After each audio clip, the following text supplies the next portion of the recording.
안녕하세요. 나무 아카데미입니다. 오늘은 갈래복합 제2강 김광우 선생님의 윤리유곡, 그리고 두 번째 이재현 선생님의 웅금루기 두 작품 살펴보도록 하겠습니다. 두 작품의 공통점은 우리에게 매우 낯설다라는 것입니다. 솔직히 저도 이 두 작품을 학생들을 대상으로 수업을 해본 적은 없습니다. 여러 자료들, 저희 국어 강사들 자료를 확인해 보아도 이 두 작품에 대한 자료는 찾을 수 없을 만큼 매우 낯선 작품인데, 이럴수록 정확하게 분석을 해 두셔야 내신 혹은 수능 대비해서 어려움이 없으실 것입니다. 그러면 차근차근 한번 살펴보도록 하겠습니다.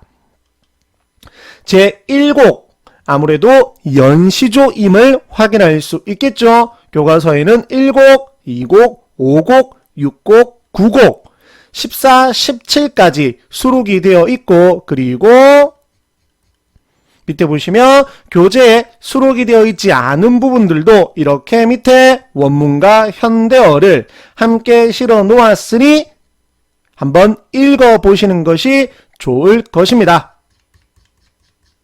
자, 수록 부분 내용 살펴보겠습니다.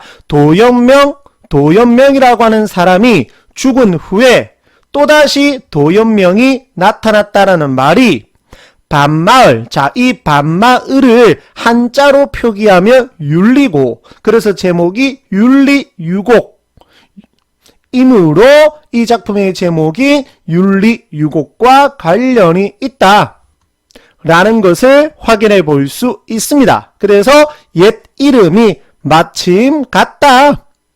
도로와 수절전원, 자, 자신의 옹졸함을 지키고자, 자, 이 옹졸함보다는 전원으로 돌아가 은거함에 집중을 해보면,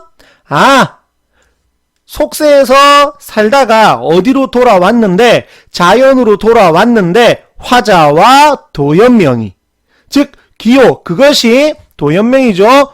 내와 다르랴, 나와 다르겠느냐, 다르지 않다, 서리법이죠. 그래서 자연으로 돌아온 것에 대한 자부심을 드러낸 수입니다.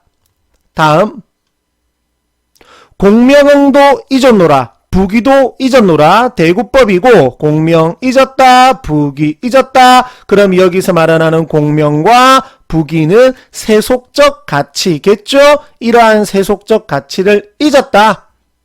세상 번우한 번거로운 일, 세모, 속세, 세속적 가치겠죠. 다 주어 잊었노라. 모조리 전부 무엇했다? 잊었다. 내 몸을 내마저 잊으니 남이 아니 잊으리 남도 잊지 않았겠느냐. 역시나 서리법을 반복했고, 속세와 단절하여 세속적 가치와 단절하여 살아가는 삶, 부귀 공명을 멀리하는 삶을 살고 싶다라는 그러한 수입니다. 다음 오수, 오곡. 질감아 조이 씻고 깨끗하게 씻고 바위 아래 새물 길어. 질감아를 씻고 물을 길어와 팥죽을 달게 쓰고 저리짐침을 먹었다, 끌어낸다 라는 소리는 질감아, 팥죽, 저리짐치가 소박한 음식, 소박한 생활을 뜻하는 것입니다. 그래서 세상에 이 두 맛이야. 팥죽과 저리짐치, 음식은 요거 두 개죠. 남이 알까 하노라, 남이 알면 안 되는데, 이것이 아니라 나의 이 소박한 삶을 강조하기 위해서, 즐거움을 나타내기 위해서 표현한 구절입니다. 다음, 저 백구 중요합니다. 보통 우리 고전 시가에서 백구는 긍정적 의미를 지닙니다. 즉 세속적 가치와 멀리 떨어져서 살아가는 자연물을 의미하는데, 여기서는 아니고 정반대 세속적 욕망을 추구하는 권세가들, 즉 소박하게 자연 속에서 살아가고 있는 화자와 대비되는 대상입니다. 그래서 조금 이따 나오게 될 갈대숲, 고기, 군마음, 잠 이러한 시어의 의미와 함께 출제될 가능성이 매우 높습니다. 그래서 영탄법 저 백구야 무슨 수고하는 거냐, 무슨 수고를 하느냐, 어디서? 세속에서, 속세에서. 갈대숲으로 서성이며, 자 그러면 백구가 갈대숲을 서성이고 있기 때문에 이 갈대숲도 세모겠죠. 고기 엿보기 하는구나. 그 갈대숲에서 고기를 엿본다라고 했으니까 이 고기는 탐내는 거죠. 그러면 마이너스라고 볼 수도 있겠지만 정치적으로 힘이 없는 세력을 엿본다.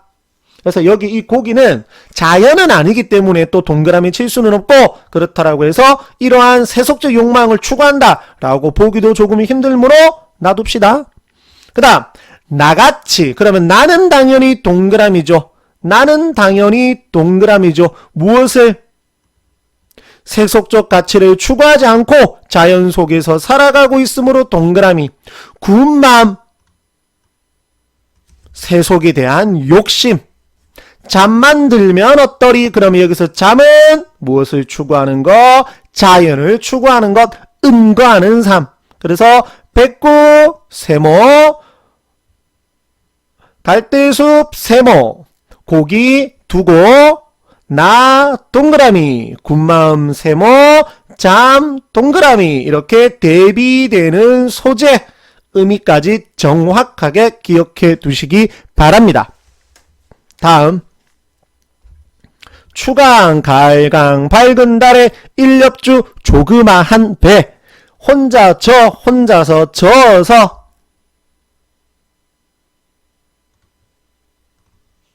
낙대를 떨쳐드니 자연 속에서 한가롭게 생활하는 거죠. 자는 백구 다 놀란다. 어디서 일성어적 물고기 우는 거. 그래서 청각적 이미지를 통해서 화자의 흥, 자연 속에서 즐기는 이 흥을 표현한 것입니다. 황하수 막다더니, 황하수는 중국에서 두 번째로 긴 강으로 강물에 황토가 섞여 무슨 빛? 누런빛을 띠고 있다라고 합니다. 이 막다더니 성인이 나시도다. 무슨 말이냐? 그 누런 황하의 물이 천년에 한 번씩 맑아지는데 그때 성군이 나타난다. 초야 9년이 다 일어난가 말가. 무슨 말이냐면 야는 지금 이분은 지금 어디서 살고 있죠? 자연 속에서 살고 있죠. 그런데 이제는 어디로 나아가야 한다? 속세로 나아가야 한다. 성군을 위하여. 천년에 한 번 나타난다라고 하는 그 성군을 위하여 속세로 나아가야 하는데, 이 강상풍어를, 자연을 누구를 주고 가야 하느냐? 즉 자연을 뒤로 해야 하는 아쉬움을 나타낸 구절입니다. 그 다음 마지막 최행수.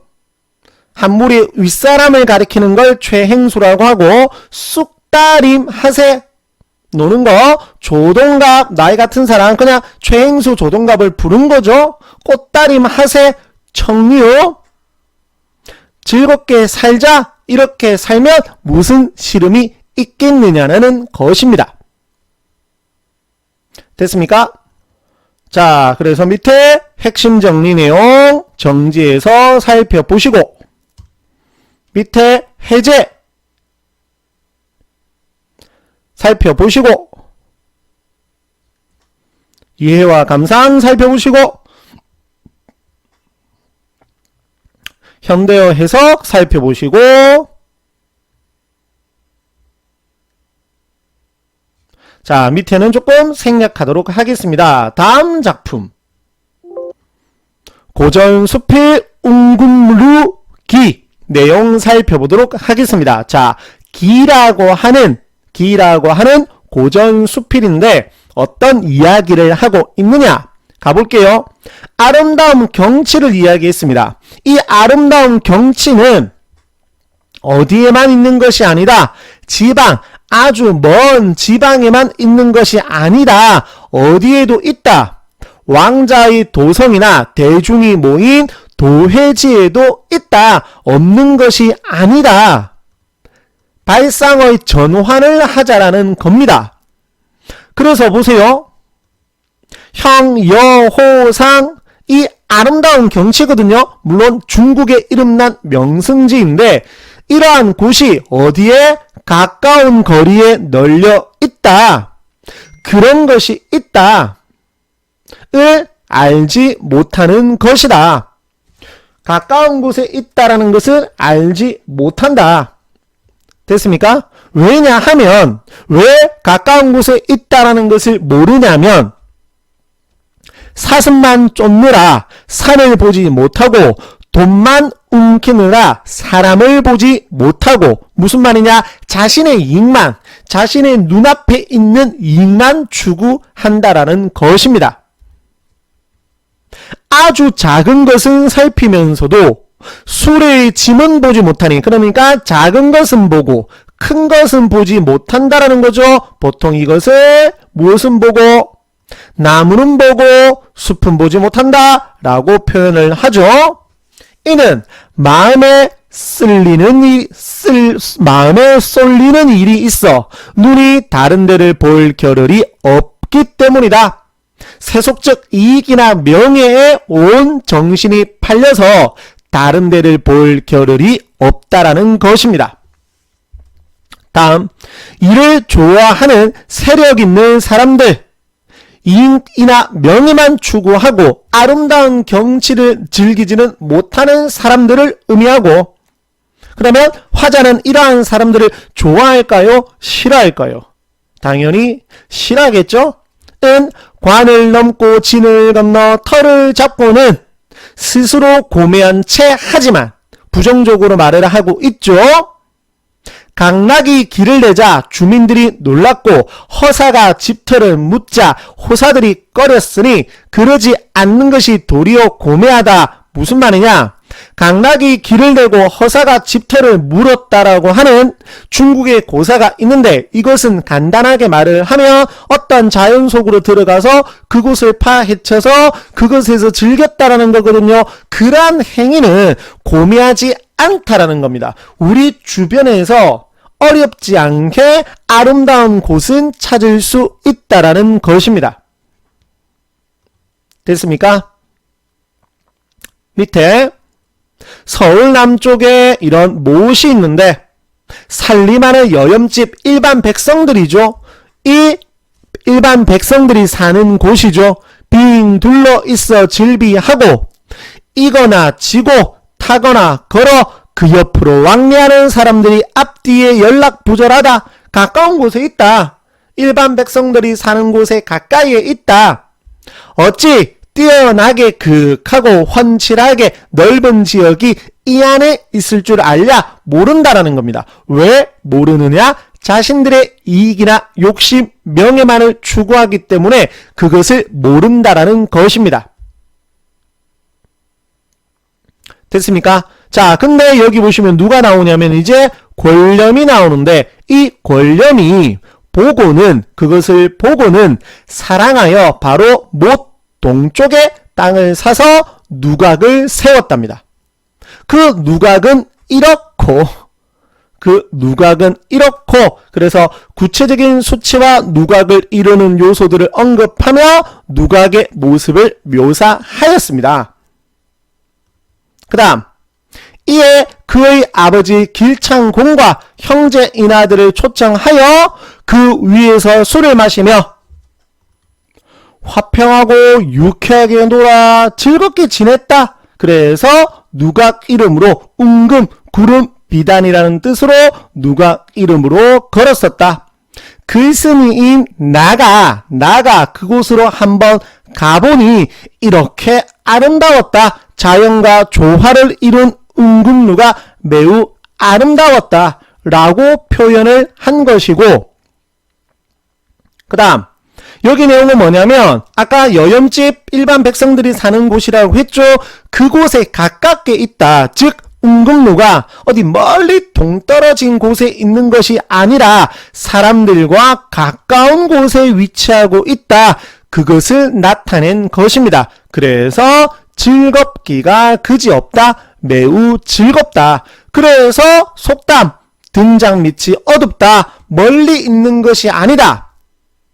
즉 물음의 방식을 통하여 세속적 이익, 명예만을 쫓느라 가까운 곳의 아름다움을 발견하지 못하는 사람들의 모습을 비판한 것입니다. 그리고 여기 보시면 이제 골렘에 관한 이야기가 나와 있는데 내용 일치 유형으로 출제가 가능하거든요. 그래서 여기서 골렘의 모습은 매우 소박하고 북이 엄청난 힘을 누릴 수 있음에도 불구하고 소박하게 살았다. 그래서 글쓴이가 골렘을 높이 평가한다. 그래서 그러한 골렘의 훌륭한 인품을 알리기 위하여 이 작품을 쓴 것이다. 이렇게 글을 마무리하고 있습니다. 역시나 밑의 내용 정지하셔서 살펴보시고 해제, 이해와 감상까지 됐나요? 밑의 내용도